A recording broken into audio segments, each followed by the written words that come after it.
Hello everybody and welcome to this video in which we are going over how to use toGraph, a tool in purplemash to graph, right?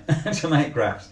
It's a really good tool. I love it because it's really simple and it enables us to focus on the data and analysing the data, so looking at the stories the data are telling us rather than being bogged down in working out the scale and all that rubbish. I don't know if you've ever endured that in a classroom. I hope you haven't, and I hope I've never made you endure it, where you sit there and you got to work out the scale and you got to do it by hand and you got to get your ruler bang on the line and then you got to colour in the bars and all that. I mean, come on. I was doing that back in the, whenever it was, right, Victorian period when I was at school. You really shouldn't be doing that. It's absolute nonsense. So we got technology to help us to do all the graphing for us, and then we can focus on what's really important, which is understanding what the stories the data are telling us and working with them and getting them to help us to improve our lives and the lives of those around us and the world in general. Okay, so enough of a rant, but it does my head in when I see that things haven't moved forward in education, and they really should have done, they must do. So let's move it forward. purplemash, go to the search bar. Oh, before you do this, make sure you're in the purplemash home. If you try and search this in to-dos or work or data, it's not going to work. So it won't find it. So make sure you're in just click on that, right, purplemash, make sure you're in this home area. Then you can search number 2, and, well, it's probably found it already. No, not yet, but if we put a G, it's going to find it. toGraph is right there. Of course, you could keep typing it, but toGraph. There we go. And let's launch the thing. Okay. And this is it. This is the interface for it. Really quite simple. By default, it's going to give us this pictogram, and that's okay. We can start there. So item and number. Fairly straightforward. Let's go back to the example of how do children get to school. I can't remember the exact numbers. I'm just making it up anyway, clearly. So let's do walk. And then you could press the tab key, right, and it tabs across, and maybe 3 children walk, and it already, look at this, it's great, isn't it? Not a ruler in sight, not a broken pencil crayon to colour it in pink anywhere. No, look, it's done it for us. And it's doing us a pictogram, or well, not a pictogram, but got these blocks here, and we can change that up here. We'll look at that in a moment. But now, let's put in the next one, so maybe bus, and tap across, and maybe that's 2 children. And it's just creating this graph in real time. So let's just keep going. So car, clearly there's going to be a lot more. 83, and look at that already, how silly it looks, right? Just how many there are taking the car, but there we go, that's how it is. And notice how it's working out the scale for us, everybody. We're not having to do all that ourselves because it's a computer and it's been programmed to do it, and it can do it very quickly and efficiently. So let's do some more. Rolling was very popular, I believe. Maybe it's about 52 children are rolling. And then maybe we can do a couple more. So bicycle, maybe 8. And I don't know, maybe we've got the boat thing is still going on for whatever reason. Maybe there are more taking a boat, 21 now. Okay, like that. And there we go. It's showing us a graph, and it's pretty cool. Already I can start messing with this, so I want to go for, to be honest, I prefer this vertical bar chart. I don't want this anymore, so I can get rid of that. You see, you click them and you can see them side by side. You could go for horizontal, you could do this way, you could do this, all these different things. Now don't get carried away with this, right? Now this is important, right? This is important. There's a reason why we choose the types of graph we choose. Not one reason, there are many reasons. And I'm going to be doing a technique card, a deeper dive technique card on how to know which graph to use, right? How to know which graph to use. There are some basic rules about this, which apply in data handling and science.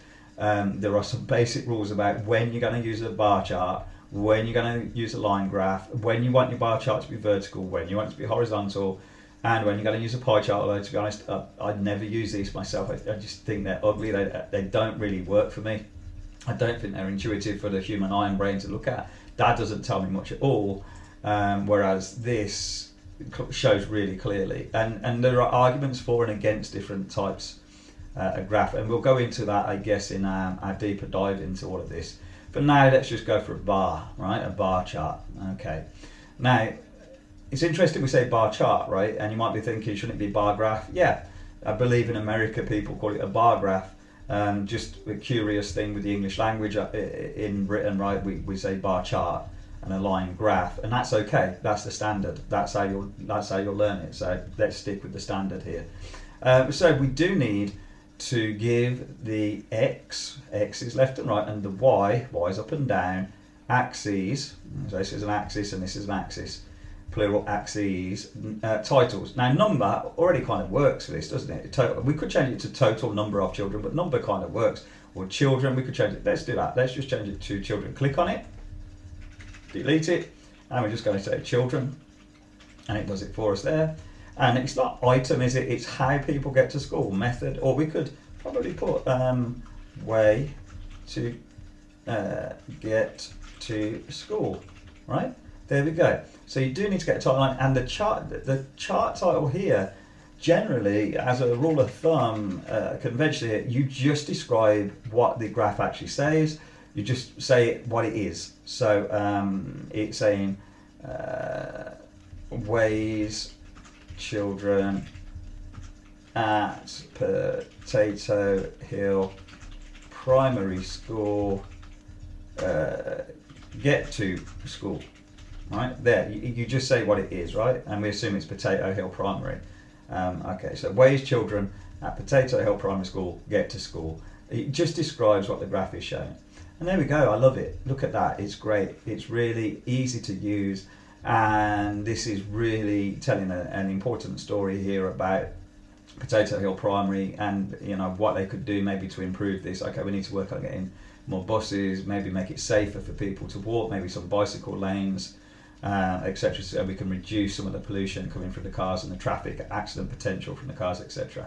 Okay, pretty cool. And of course you can play about with other things like the colours. I'm not going to waste your life showing you that. That's pretty intuitive. You can figure out how to change the colours and such. Now, is there anything else? Yeah, here, over here in this little menu here, we can save it. Always useful, so you can save it right there in your purplemash area. But this is called export. So I'm going to click on export CSV. If you don't know what a CSV is, go and check out our video and technique card on it. And if you do know, then you'll be going, oh yeah, okay, I know what that is, and that's why it's useful. PNG, this is cool. PNG is a image. It's an image format. This is useful if you want to put this into like a website. If you're creating a website to show data about things in your projects, export it as a PNG, then you can use the PNG on your website as an image, right? So let's just do that export chart, and we will just drop it right there. I don't know, maybe call it potato hill.png right there. And now that can be used in all manner of, it could be in a publisher, it could be in a PowerPoint. See how cool this is? It's wonderful because it's so simple and effective. Okay. So we will be going over other ways we can graph. So we'll be looking, if you're interested, we'll be looking at using Python libraries to do it as well. A little bit more complicated, but a lot more powerful as well. But this is really, really useful. And I suggest you do this because, like I say, once you've got that PNG, you can pop it into all manner of fun projects, websites, PowerPoints, publishers, posters, make posters with it. It's just really, really useful. So that is quite important that you know how to do that. Again, export chart as PNG, really useful, and the CSV also is really useful too. Okay, hope that was fun, hope it was of use, and until next time, as always, take care.